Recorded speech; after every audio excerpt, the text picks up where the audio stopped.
Well, thank you so much, everybody, for joining us today. We are so excited to welcome Chris Wild, Professor of Statistics at the University of Auckland, New Zealand. Chris is one of the leaders of Census at School in New Zealand and internationally, and he's been involved with the project since the very beginning over 20 years ago. He's also been involved in statistics education in New Zealand and internationally for a very long time. So we're so thrilled that he's going to be with us to talk about Census at School, Insight Light, and the joint initiative between the US and New Zealand to clean the US data and link it to Insight Light, which is a free online software that makes statistical problem solving really accessible. So Chris, thank you so much for joining us. We really appreciate it, and we're delighted to have you here. Thank you, Rebecca, for a nice introduction. Everything visible nicely? It looks good.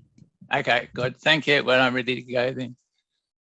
I'm going to talk to you about Census at School, the Census at School data, and it's a program that I've been involved in for a long time called Insight, which you see is a play on words with Insight and the initials of New Zealand.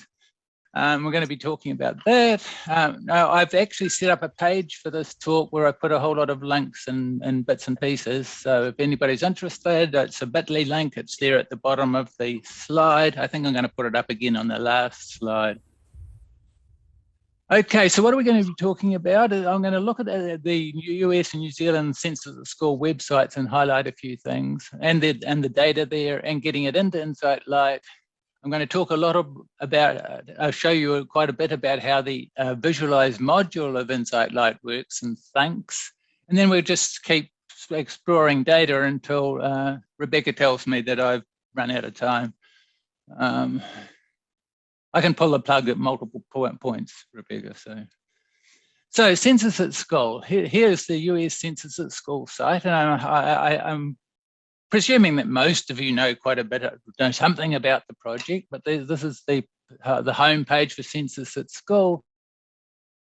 And it tells you pretty well at the very beginning what the thing's all about. It's a classroom project that involves students doing surveys, providing data, problem solving, then gives big resources of data that can be used in teaching.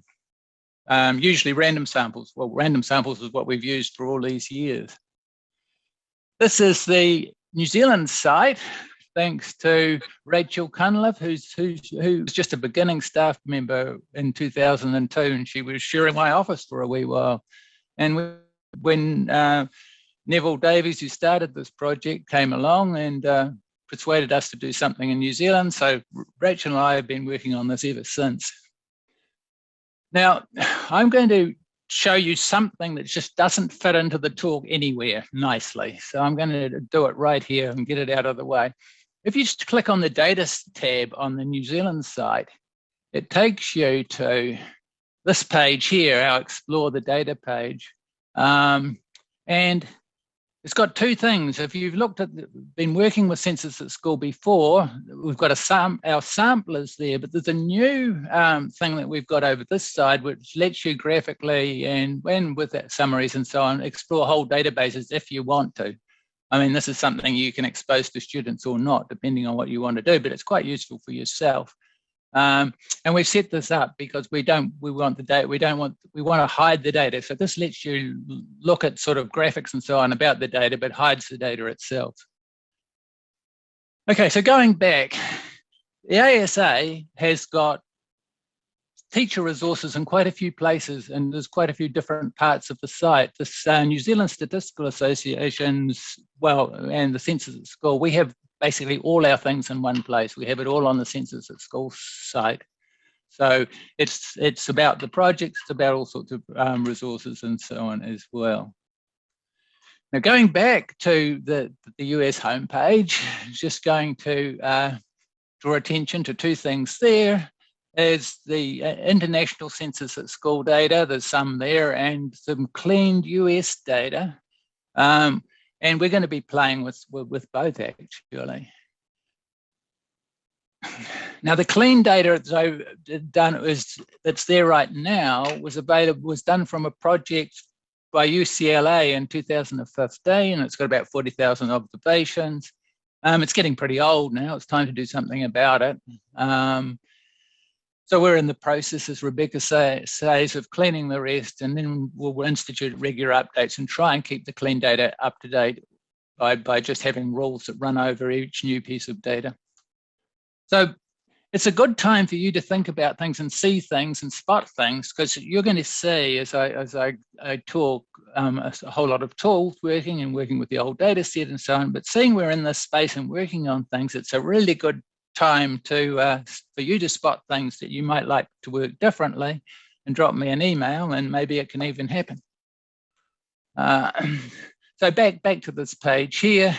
These things here are links. They take you to the to a sampler with those databases loaded and ready to go.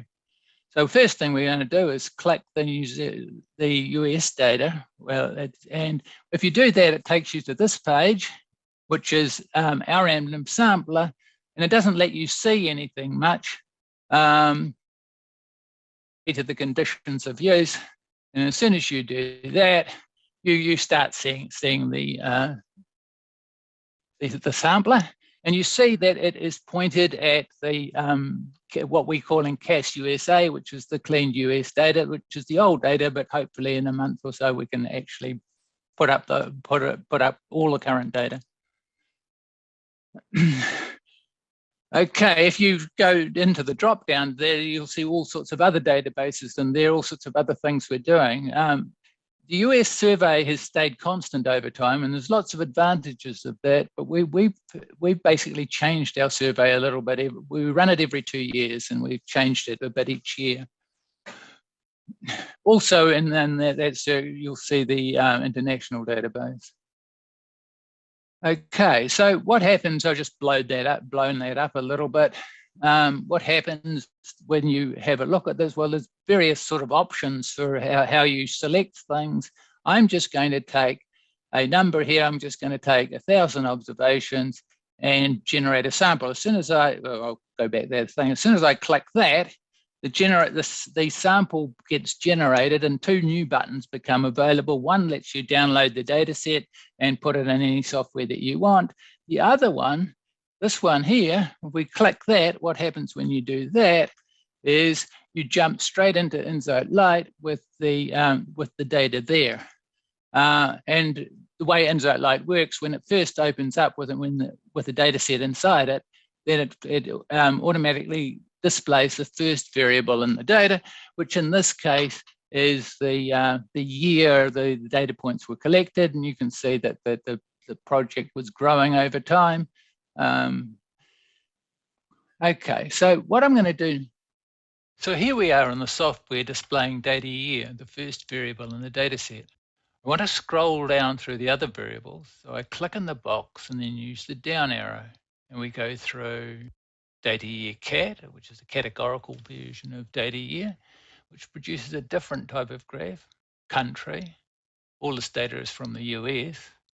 Region, what state the observation comes from. Gender, age cat, a categorical version of age. We've just looked at the first 6 variables and just seen a plot for each. Clicking on the summary tab shows the corresponding summary statistics. And scrolling back up the list, you might have noticed that different variables have produced different types of summaries. So what is this weird insight world we've landed in, and how does it work? Well, that just gives you a sort of brief taste of how Insight Lite behaves. Now, what's this project about? Our Insight project, we're trying to work on democratizing data science. And we were trying to do that by increasing the accessibility of data visualization and analysis tools to a much broader spectrum of students and people in general, actually, not just students. And it's also setting up for facilitating very fast data exploration. So it's really, Okay, now, how are what we're doing contrast from what most of the rest of the world are doing? Well, most of education and software is what I call details first. You have to learn a whole lot of details of things before you can actually do anything. You stitch all these details together and you get an impression and you can start doing things. The manifestation of that in software, the software world, is something I call the problem of names. Before you can instruct software to do something, you have to know the name of the thing you want it to do. It turns out that this is often entirely unnecessary, and we're going to see some reasons why. And also, for making progress in post-school life, like in a working environment, details-first approaches often get things entirely backwards. I'm going to list quite a few downsides of details-first ways of working. One thing is that you just can't start being productive until you've mastered a lot of details, which I think it's a very demotivating.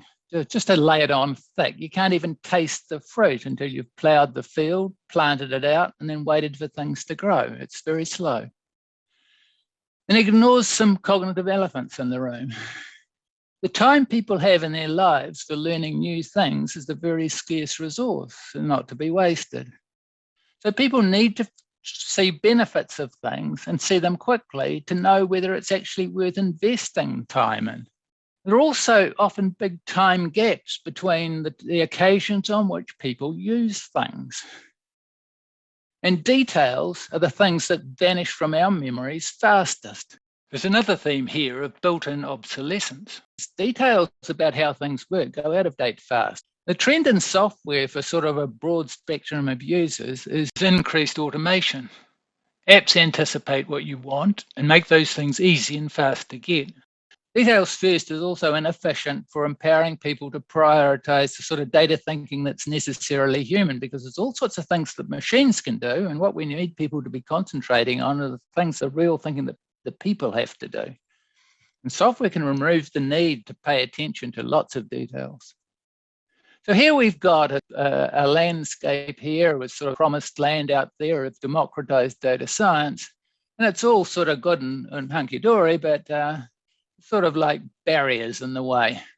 And for people in lots of places, the barriers to entry are too high because of the upfront costs and the time it takes, money if you have to buy things, and prior education, which is a biggie. So you can't really get started until you know quite a lot. Okay, so got some design principles that we're working on to reduce dependence on upfront knowledge. Here's some of the sort of the bullets, some of the ideas. We're going to approach tasks top down from big picture conceptions. So you start with the big picture, you don't start with details. We're going to try and have very high level user requests, ideally like tell me about it. We're going to guide users in stepping through processes, asking for one piece of information at a time. And we're going to require as little user input as possible using automation via default settings. Now, you don't want the world to be totally driven by these defaults. You want to be able to change things. We also wanted our software to display only relevant choices for non-default behavior.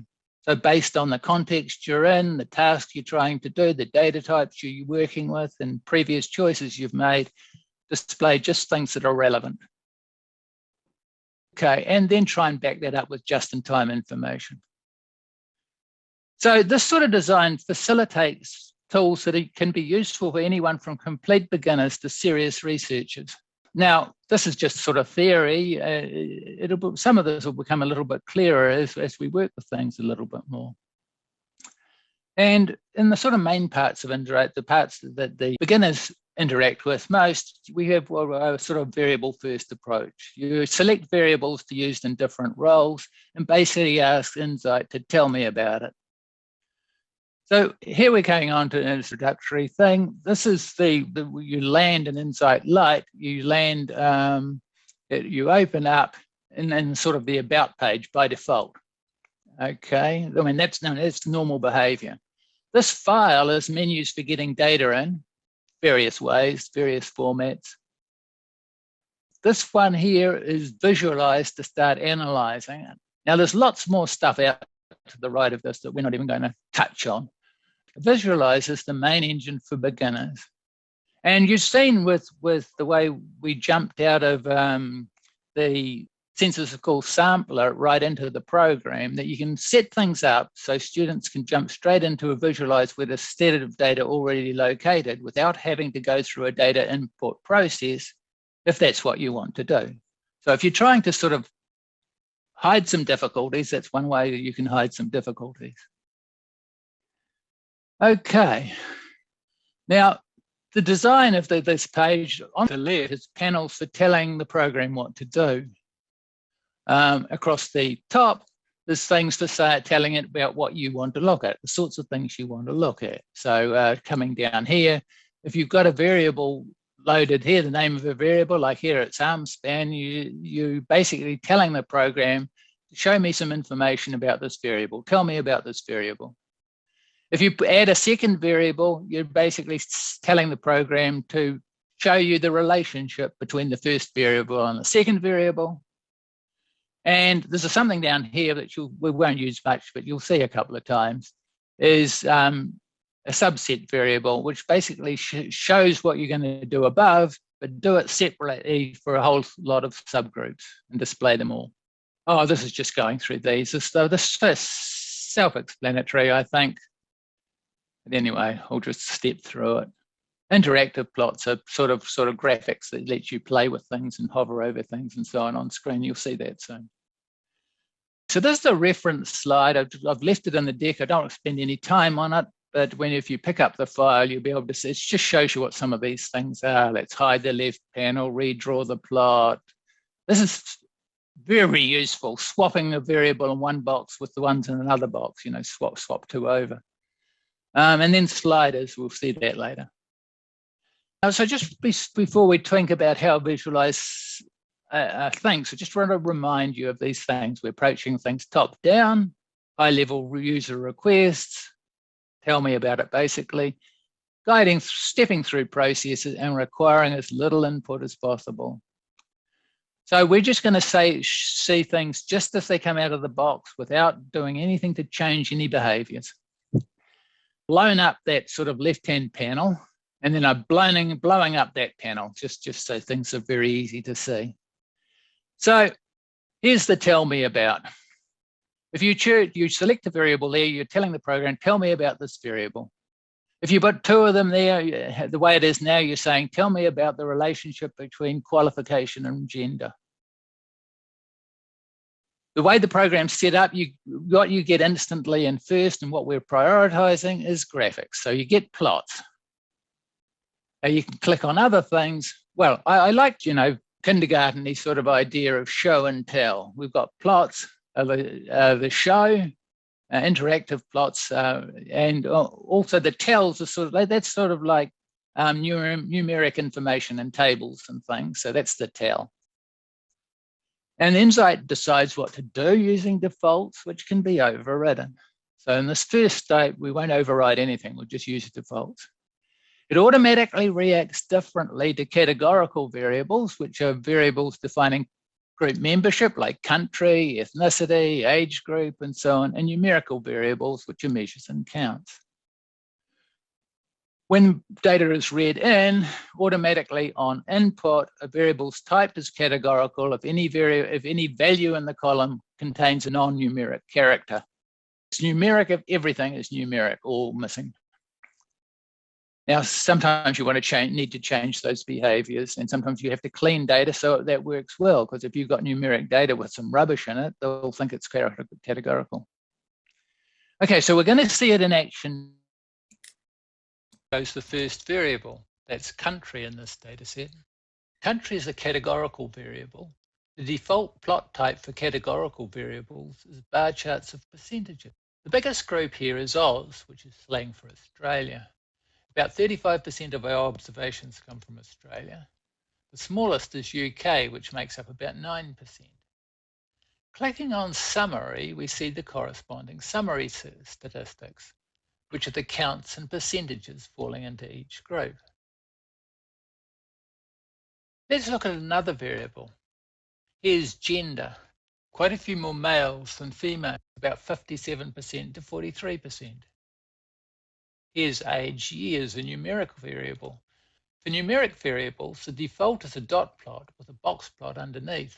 And the set of summary statistics are as shown here. It includes quartiles, median, mean, and standard deviation. Similarly for height. Now we'll scroll through some more using the arrow keys. So far we've been looking at variables one at a time, and for each getting answers to the question, show and tell me about this variable. Now we'll use two variables, so we'll get information about their relationships. We're selecting height in the first slot and gender in the second slot. So we're asking about how height relates to gender. Or equivalently, as gender in this data set defines two groups, looking for gender differences in heights. We see the males tend to be taller. Now we look at the relationship between height in slot 1 and age years in slot 2. Both are numeric, and the default plot type is a scatter plot. Largely, heights tend to increase until about age 14 or 15 and then level off. Now we're looking for the relationship between country and gender. The brownish bars show the country distribution for females, and the blue bars show the country distribution for males. Females in this data set are most likely to come from the US and least likely from the UK. The males are most likely to come from Australia and least likely from the UK. Clicking Summary shows us the numerical counts and percentages. And if we ask for an interactive version of the plot, we can hover over bars and see the counts and percentages.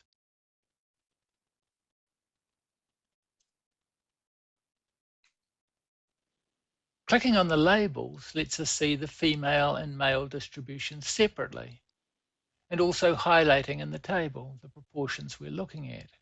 It would have been better if I'd clicked Show Percentages so that what we're seeing in the table corresponded exactly to the graph. Taster again, with a few substandard points in it. So basically, if we have something like tell me about the relationship between income and gender, Insight decides what to do based on variable type, and the variable types it knows about are categorical, numeric, and actually date times, which we won't see today. In a standard situation, it's going to provide the sort of standard outputs. It's going to provide what people usually want to see in a situation like this. So it's just going to serve it up. But the user doesn't have to know what to ask for. So this is this idea of minimizing the reliance on upfront knowledge. But what it serves up is just a default view. And that begs the question, how else can I look at this? Okay, there must be other ways of looking at it besides the way the program serves up by default. Here on the page, under the Select Variables tab, just to the right of that, you'll see there's another thing called Add to Plot, and that lets you start messing around with things, basically. It lets you add information and change aesthetics. And one of the first things you see is plot type. And then basically, it lets you look at other types of plots that are actually relevant for the sort of data that you got. It's a sort of answer to the question, how else can I look at this? So, add to plot. I've just clicked into this. And then I scroll down with the arrow keys, and I can see a whole lot of other ways I can graph that.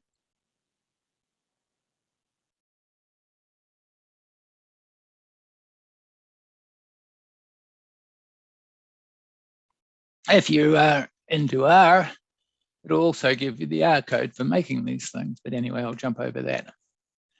Okay, so that's one thing about Add to Plot. I've been given a sort of graph. What else is available in it? There are all sorts of other things that it does, and this is what this slide is doing.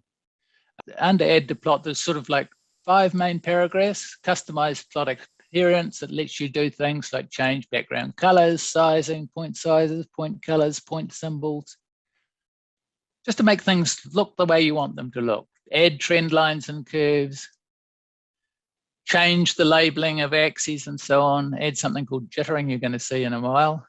Identify points, make it so points pop up with labels on them. Add inferential information, inferential markup to the graphs. So there's all sorts of stuff you can do. And I'm going to show you a little bit of that. This works like this isn't the canned movie like some of the others you've seen in the slide. This is something that stops every now and then for me to talk.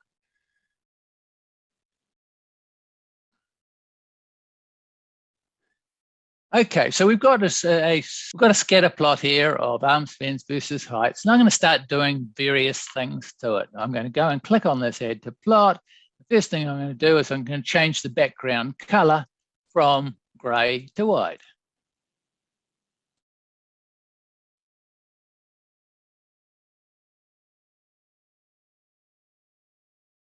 I decided I don't like those points. They look too small for me. I want to make them bigger.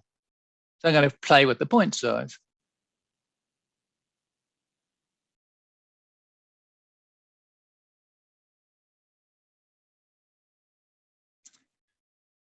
Maybe I want to know what countries these different observations come from. So I can go into point color and I can color the observations according to the country they came from. So that's what I'm going to do next.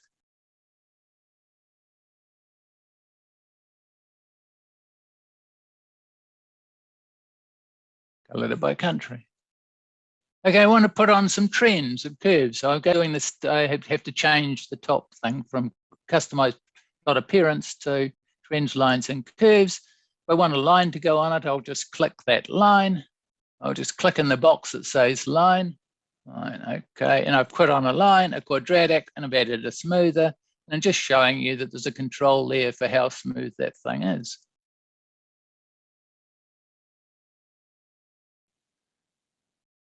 These are sort of summaries I'm getting at the moment for that. Back to the plot, go across the interactive version of the plot.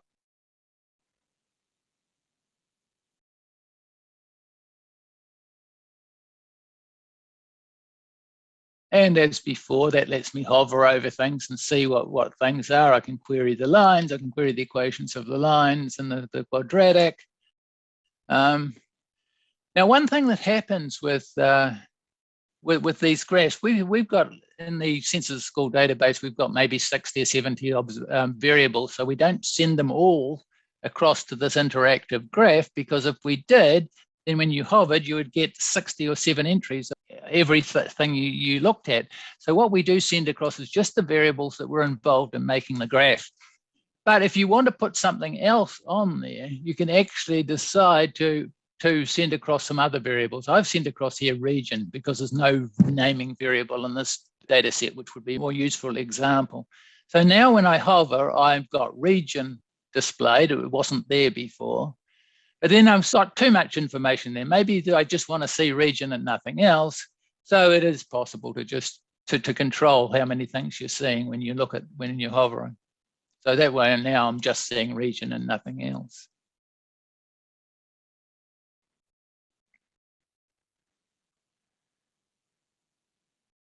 Now, one thing I wanted to say is you don't have to know about all these things. You just have to look at see what things look like and say interesting things. And the way to find out about them is just to try them, because then if everything happens instantly, so you know what you've done straight away. Okay, at this point, I think I am now going to start having have a bit of a look at some of the international data. Okay, so we're going to go in here. Click on international. I have to agree to conditions of use. All that's saying is, yes, now I'm into the sampler with pointed at the international database. Now, there's various sorts of ways controls you can make on sampling. I can take just people of specific ages, genders, countries, and so on. But I'm going to ignore all that. I can decide I've got too many variables in the data set. I don't want them all, so I can sort of reduce the numbers I have. But what I am going to do here is I'm going to use a stratified sample. I'm going to stratify by country. Stratified sample, stratified by country. And that now lets me enter different sample sizes for each country, not just take it proportional to what they are in the database. So what I'm going to do is I'm going to take 200 from everybody. My maximum is 1,000, so I'm going to take 200 from each country.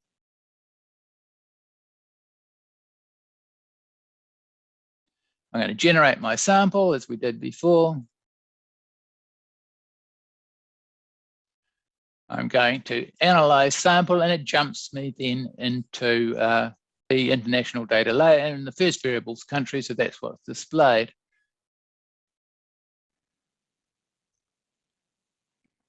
So I'm starting there now. So what am I going to do here? There's so many things going on, I can't remember, so I have to look at the screen and forget. Now, what am I trying to do here?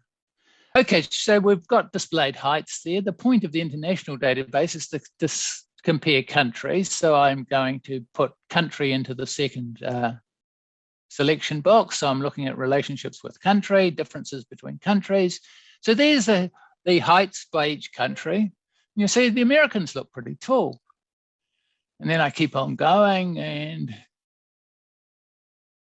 next one I've got there's foot length. They look taller, but their feet don't look particularly longer.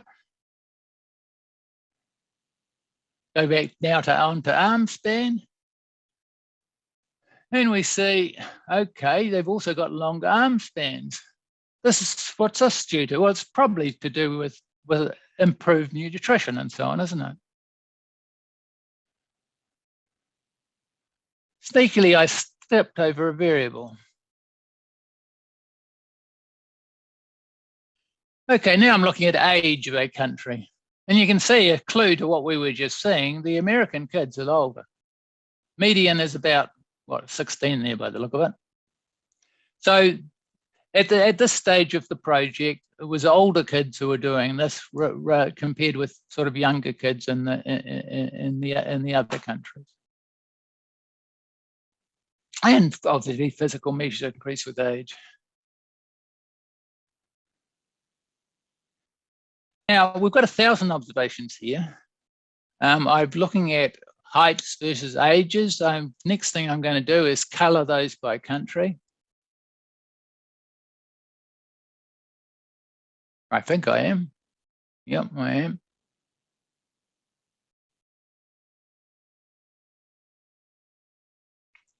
Okay, with this color scheme, you can see a lot of orange towards the right-hand side because of the older Americans.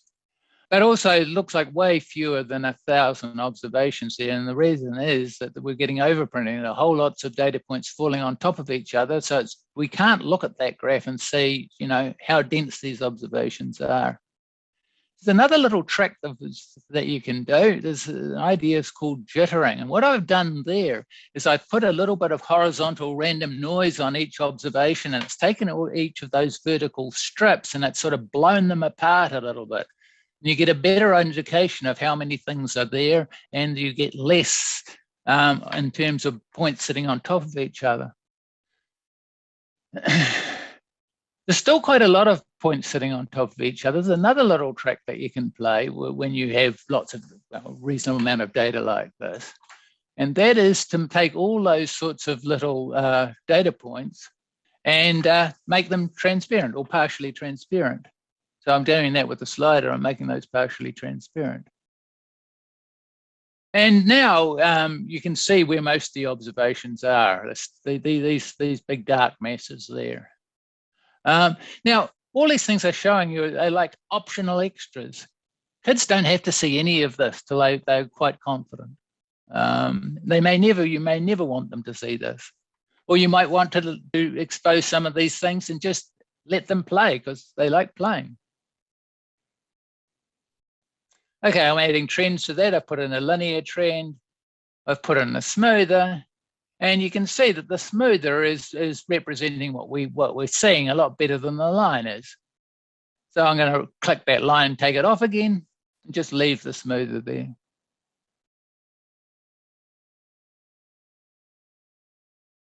Go back and have a look at some of the other related variables in the same way. So I'm going to go back to the variable selector.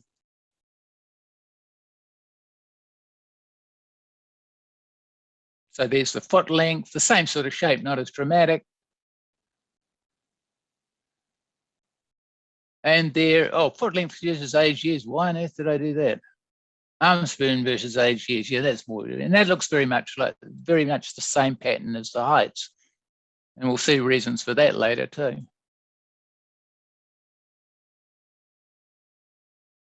Okay, so here we've got back to the heights by country. And then I'm just going to go, I think I'm just going, scrolling through for you, looking at a bunch of other things by country. If we stop here, you'll see that America, USA is orange in terms of traveling to school, much more likely to be going by car and much less likely to be walking. And so than many of the other countries.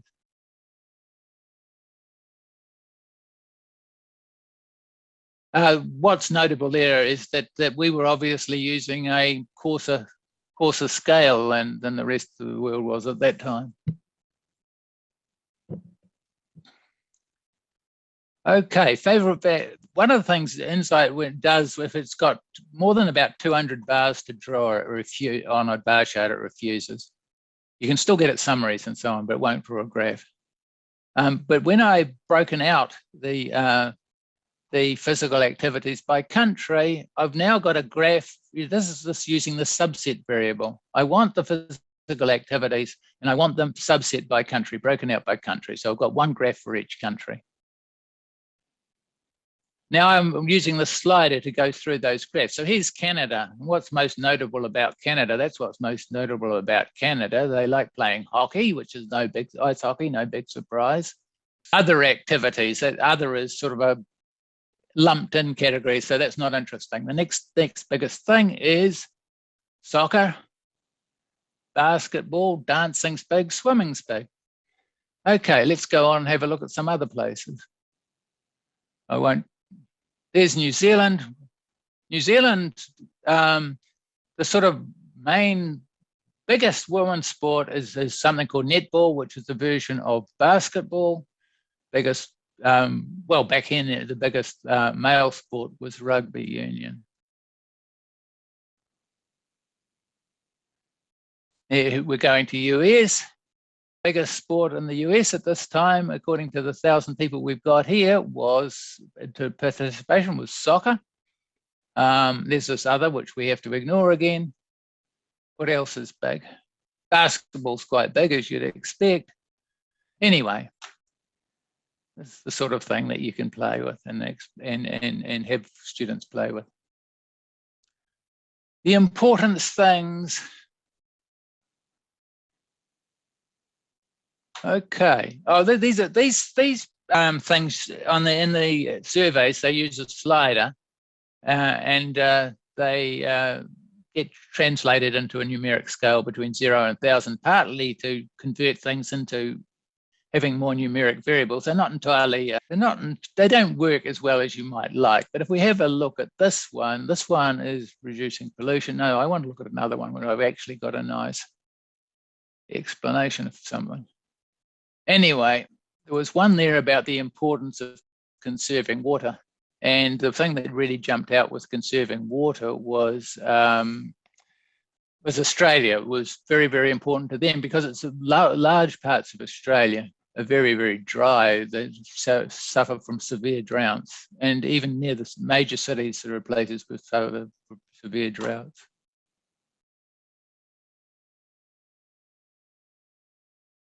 Okay.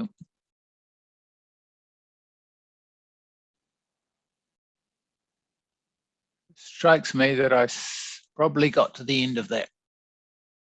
And we're going to go now and having a look at some of the US data. We've got 1,000 points from the US data, which we've jumped into Insight Light because we clicked on the right part of the page and all that. And again, as we've seen here, the sort of increase in numbers of people over time. This is where we've put in two versions of year, one which is numbers, just numbers. So that gets interpreted as numeric. So the default plot was the dot plot. This one here has got characters in it. It's interpreted as a categorical. And so it's displaying as a bar chart of percentages. Those are the states that all the things came from. California is probably the biggest state, as well as the one most involved in census at school, I guess. Gender, age and years. We've done that double thing as well. Handedness, height, foot length.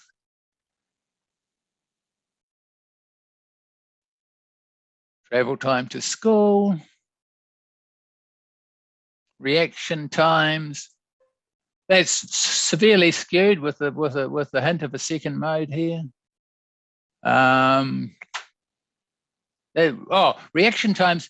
In the surveys, there are little sort of reaction games that you play on the web page, and at times when you start to when you finish. So that's where those data comes from. It's a memory game, distribution of physical activity. That's where we saw soccer as the biggest thing, and then things like basketball and so on.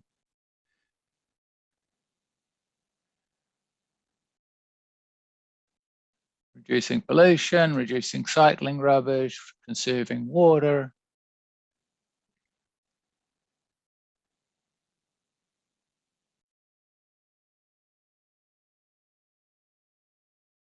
So I'm just going through all the variables at the moment. And I think I've probably put a little stop where I've seen something. Okay, what have I seen there? Put the importance of internet access. I mean, this is old data, right? And that's one of the things that you can expect to have changed a lot over the last couple of years. Internet access is just so much more critical than it was.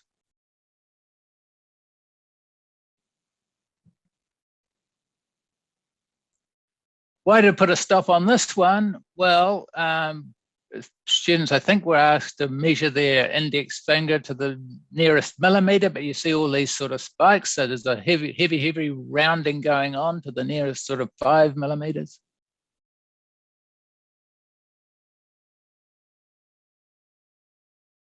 Ring fingers. I mean, you know, which is your longest finger, the index finger, the ring finger. Surprising numbers say they're the same length.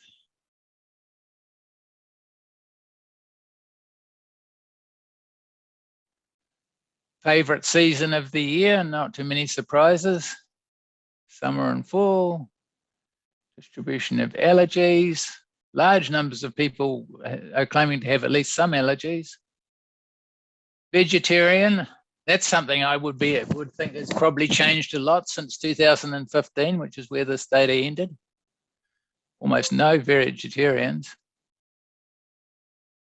Favorite foods, what's the favorite foods there? What's jumping out? Meat and pizza. Okay, so this time I've subsetted that by vegetarian. And now I'm looking at just the people who are vegetarians. Obviously, meat has disappeared as the favorite food. It still exists as a food though, right? It's still like pizza. And desserts. Okay, beverages. This has really surprised me. The drink the kids were claiming to drink most was water. Yeah, maybe some reporting bias on that. Distribution of favorite school subject. Here, sort of like maths teacher doing well. Maths and statistics has jumped out as the biggest one.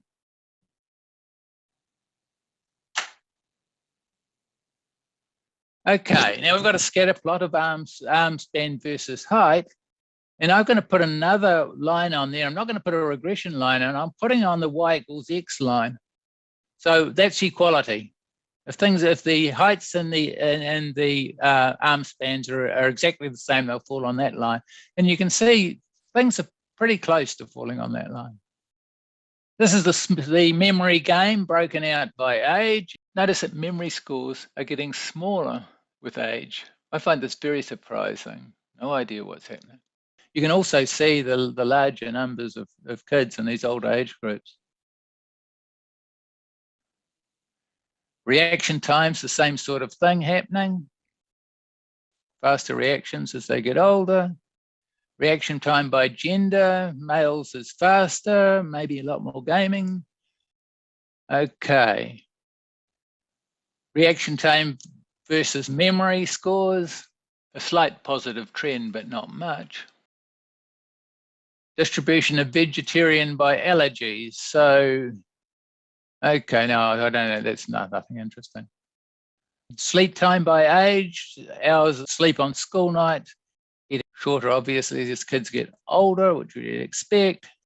This is a non-school night. There's not so much of an age effect. Sleep hours during, okay, here's one where things are very, very coarse. The scores on both scales are very, very coarse. So there's enormous overprinting going on in this graph. You're seeing maybe 100 observations, not 1,000.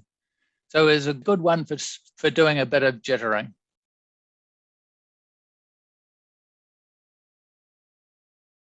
Put a smooth through there, and we see a slight effect of some sleep hours going up.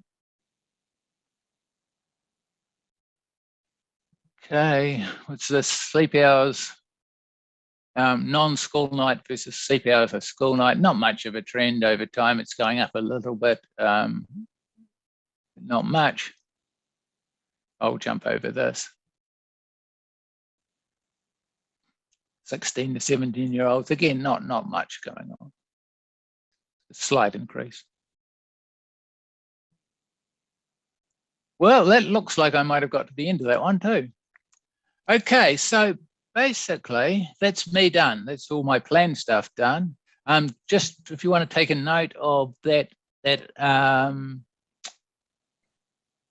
URL, and maybe even Chris, I invited people to submit some questions via the chat, and so we have some questions in the chat, and then is it okay if I just read them and we go for it, and then see if others have yeah. Okay. I'll stop sharing. And if you email me the questions, I might answer some of the other ones that we don't have time for on that page. Okay, that sounds good. I'll make sure I save all the questions. One of the questions is the smoother highest power regression that has, sorry, my chat, it just went away. Hold on. Oh, okay. Is the smoother highest power regression that has an R-squared close to 1? No, the smoother is basically, it's something called low S. It is sort of taking a moving window going across the graph, and it's sort of summarizing what you see in the moving window and then linking them all up. If you want any more than that, I think you need to Google low S. Another question, is it possible to create sampling distributions of various sample sizes and statistics, proportions, means from the data? Is it possible to create? Oh, you mean to take the means? At the moment, it seems to be set up mainly for taking samples from the data. If you do stratified sampling, though, you could. No, it's not really set up for doing sampling distributions, I think. Okay, one other question. Can you show the inference feature? Oh, okay. I'll have to. Okay, I will go here to. Okay, inside. Oh, I'm gonna have to share again.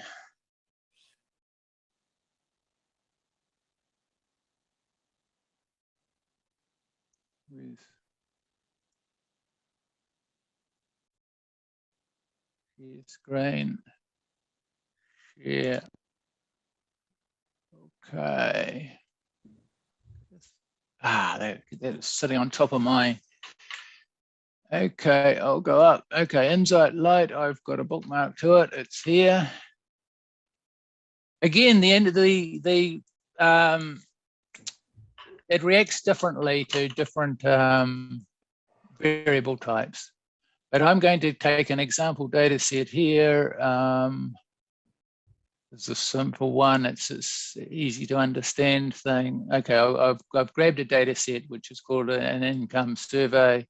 I'm going to go to visualize with that in. Its first variable is person ID, which is no use to anyone. I'm going to look at income. This is things about gender effects on income. There's all sorts of interesting explorations you can do here by bringing in different variables. I mean, trying to allow for other variables when you're trying to look at the gender effect on income. But if I go to inference, okay, so that's what I'm getting at the moment. I am getting estimates and upper and lower confidence intervals for things, and I'm getting a confidence interval for a difference. If I want to do testing, I can turn on a 2-sample t-test, and that'll be added as well. Yeah, so that's how that works. If I want to go back now, I'll go back to plot and doing something. I'll do something. I'll do qualification by gender. I go to inference, and then I will ask for chi-square test, and I get a whole lot of standard or less standard things. I get the estimated proportions. I get confidence intervals for the proportions themselves. I get a chi-squared test for equal distributions, and I get pairwise differences, and I get estimates and p-values and things for that. So I'll stop sharing for now. Okay, let's see. There's some more questions. Let's see.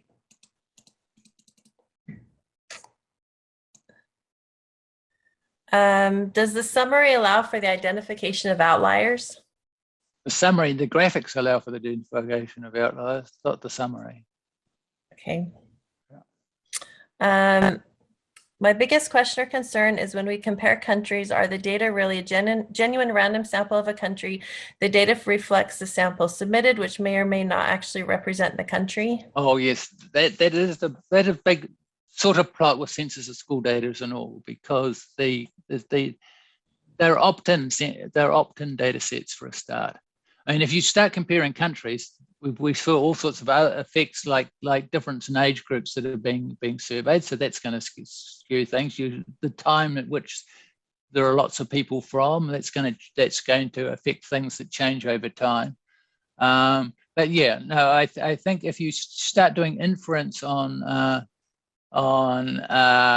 census school type data, your inferences are really about the database that's sitting in there, not the real world.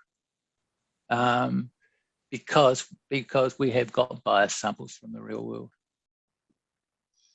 Okay, another question. It says also the biggest concern is that is increasingly challenging is what is gender? The gender questions are becoming very controversial and sensitive. Yeah, yes. I'll share for a second and I'll show you what our current gender question is, I think, if I can.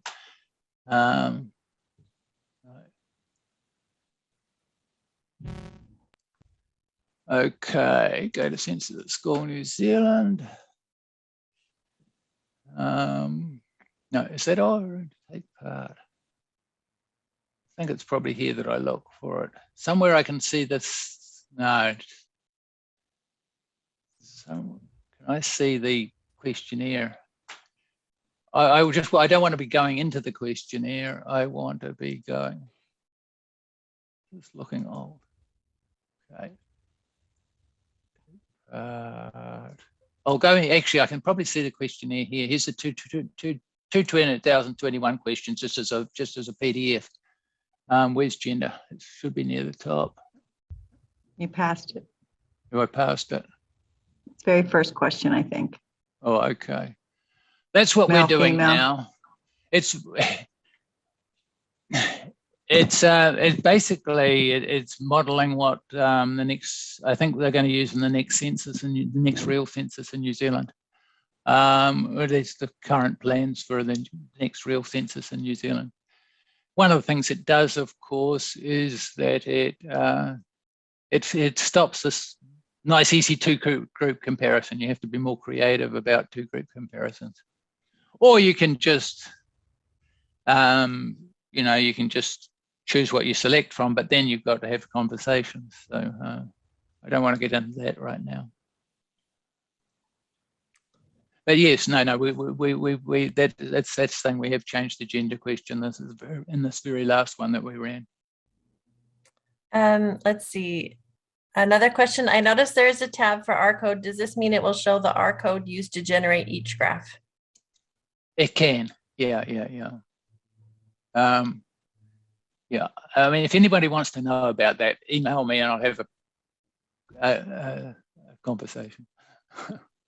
Okay, another question. I'm wondering whether Insight Light handles weighting and how when importing in other national data sets like country health rankings in the USA. No, I didn't quite get the question. Could you? Let's see. Whether Insight Light handles weighting. Weighting. It does handle weighting, in the sense of we're talking about things like from real surveys. It handles real survey designs. It handles all sorts of complication things in behind. It handles weighting. It handles clustering. It handles stratification. All those sorts of things. It says, if you know what to do. Oh, sorry. It says then when importing in other national data sets like country health rankings in the USA. Well, yeah, it'll depend on the data set. It'll depend on how they're structured and so on. Okay, great. There's another comment about the, somebody suggested where they could find more information about the LOA smoother. And it looks like that's all the questions. Did anybody else have any questions they would like to ask Chris? If you just Google LOESS, I don't think the entry's too bad.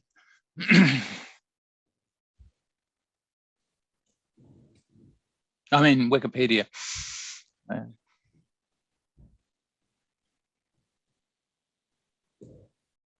Okay, so we tried to do a talk like this 3 years ago. It was the very early days of doing these Zoom webinars, and we got some wonderful Zoom bombing and we had to give it up. I'm very glad it went so much better this time. Thank you. I'm still embarrassed about the last time. This is much better. Oh, there was another question about the recording. So yes, in the email invitation, there's a link to where we post the chat recordings on YouTube, but I'm also going to put a recording on the Census at School website under resources, and feel free, you can also email me if you have troubles finding the recording, but we'll definitely make it available. Thank you so much, Chris. It looks like we're out of questions. Thank you so much. This was wonderful. We really appreciate your presentation. We really appreciate everybody's participation and your questions. And Chris Franklin was able to join. And Chris, thank you. Hi, Chris. So this was great. Thank you so much, everybody. Okay. Thanks, everybody. Hey, Chris, I just I see Roxy. I couldn't be here at the beginning, but I just wanted to see your face again. How are you doing? Okay, I'm doing great, Roxy. Doing good. Good. Okay.